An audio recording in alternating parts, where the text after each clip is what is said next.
So I guess that maybe, just maybe, during all of this COVID-19 quarantine stuff, that buying new board games has been my coping mechanism. You don't want to know how much I've spent.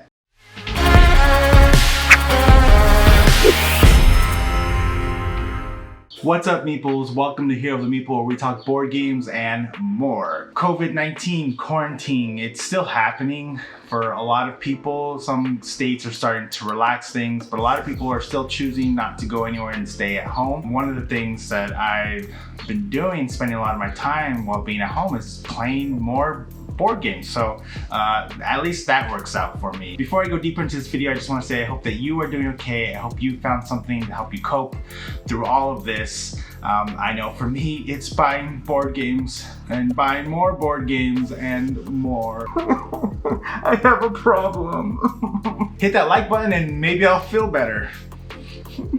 Alright, so before I reveal how much I've spent, I'm going to go over the board games that I've actually purchased during quarantine. Quarantine for me has been from mid-March up until now. That's been about, what, 2.5 months now? Yeah, these are all the games that I purchased during that time. First up, a couple pre-orders.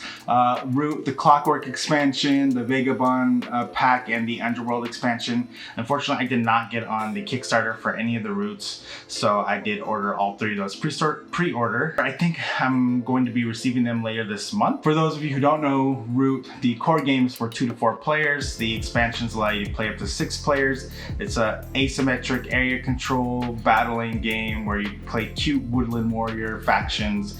I really love the game. It's so complex. I enjoyed it a lot. So I did buy a lot of expansions, actually. So more expansions than actual new board games. So I'm going to run through those expansions first. 5-minute dungeon expansion, Curses Foiled Again. If you watch my 5 best board games to introduce you to modern board gaming video, I'll link that down in the description. I included 5-minute dungeon. I love it. It's fast paced. Everyone's involved. There's no downtime.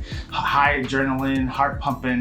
It's a really fun game. So I was really excited to finally get my hands on this expansion because I'd actually been looking out for it for a while, but I think it was out of print. It actually adds 2 new warriors to be able to play, the curse mechanic, and 6 players. So now you can play up to 6 players with that expansion. Have I played it yet? Nope. Like I said, it can allow you to play up to 6 players. So I've been quarantined. I just unfortunately haven't had the opportunity to play it, but 5-minute dungeon makes it to my table a lot when I have party or game nights, so I'm really looking forward to that in the future. Flashpoint Fire Rescue Honor and Duty expansion. If you haven't played Flashpoint, it's a cooperative game. It's really cool. You play as firefighters trying to rescue people and animals from a burning home. This expansion offers a new game board. It's double-sided. One side is an airplane and the other side is a subway, so it allows you these totally new environments for responding to fires in the game.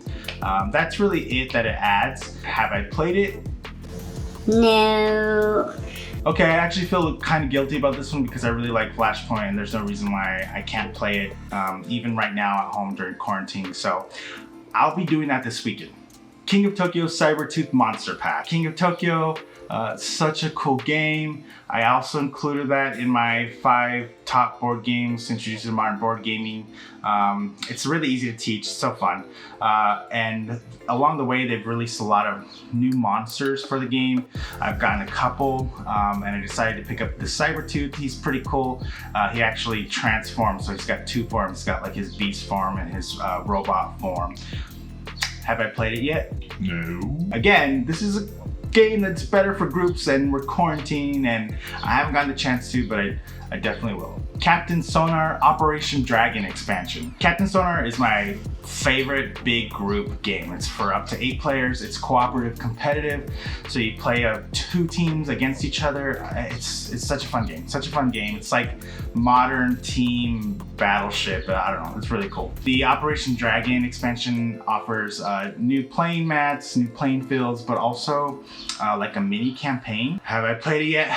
You know the answer to that. No. I mean, I just said it was for bigger groups. I'm talking about quarantining and all that stuff. So no, I haven't played it, okay? But like, I definitely will as soon as I can have 7 people over. Evolution, super cool game, trying to create species and get them to live through climate change and growing their population size. The flight expansion adds avian species. Before it was just ground species. Have I played it? Yes, I have played this one. I actually have played it a couple times. Honestly, I don't think I've played enough to enjoy it though, because I don't understand why you would want to have these new types of species, avian species in the game. I probably just don't understand the mechanics enough yet to understand the benefit, but I played it. Power Rangers Heroes of the Grid Shattered Grid expansion.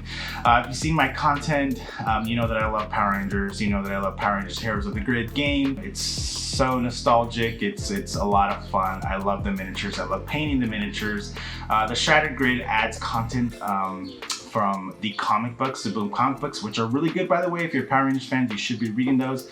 Also content from the Hyperforce RPG, also really good. I sat on this expansion for a while because I hadn't watched the Hyperforce RPG. I actually watched it all during quarantine here at home. I loved this. I was like, okay, I gotta get this expansion. Have I played it yet? Yes, absolutely, several times. I've been painting some of the minis. All right, so those are the expansions. I have gotten a few new games as well. First one being Welcome To. I love that game. It's so simple, but it's actually kind of complex at the same time. But you can play it with one player, you can play it with infinite players, and it actually plays the same no matter what. Have I played it? Well, I have a video up for it, link in the description. So yes, I have played it. It's a lot of fun. I really enjoyed Welcome To. Skype. It's a lot of fun. I was actually always intimidated by this game. Have I played it? Yes, I just answered the question. It's a lot of fun. I've always been really intimidated by the game because it just looked really complex, but I did decide to get it. Definitely there's a struggle, like just getting through the rule book, but once you start playing, it actually comes together really easy. It's a beautiful game. I love the atmosphere of it. You know, you have the mechs and the farmland, and it's this alternate timeline. It's a really good game. So the hype is real with Scythe.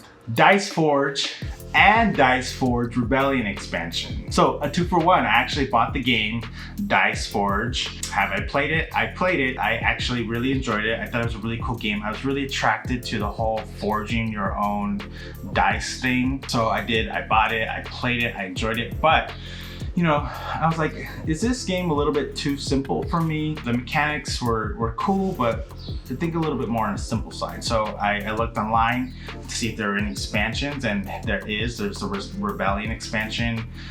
People said that, yeah, this will probably add some more depth to the game. So I did go ahead and buy that expansion as well. Have I played it? I have not played that expansion yet, no. Soon. Yes, all of these unplayed games, soon. Okay, so that was 13 board game purchases over the quarantine time period. That doesn't include fulfilled Kickstarters, like I mentioned, doesn't include gifts. Those are just the 13 purchases that I have made from mid-March to the end of May. All right, so now what you wanna know, how much I've actually spent on all of that? Go ahead and take a guess. I'll give you a second. And I'll give you another second to smash that like button. Don't forget to subscribe. So the grand total of all of those 13 board game and board game expansions was $381.07. Oh my God, $381.07. Oh my God, almost $400. I spent almost $400 on board games in the last 2.5 months. Oh. That's it. That's how much I spent on board games while quarantined. Clearly, I need to chill the F out and take a look at my bank account. Oh, and did I mention that in addition to all of those board game purchases, I also did several Kickstarter backings? Yeah, that's it for today, Meeples. Please hit that like button, that subscribe button. I'll greatly appreciate it. I hope you are doing okay, and thanks for tuning in.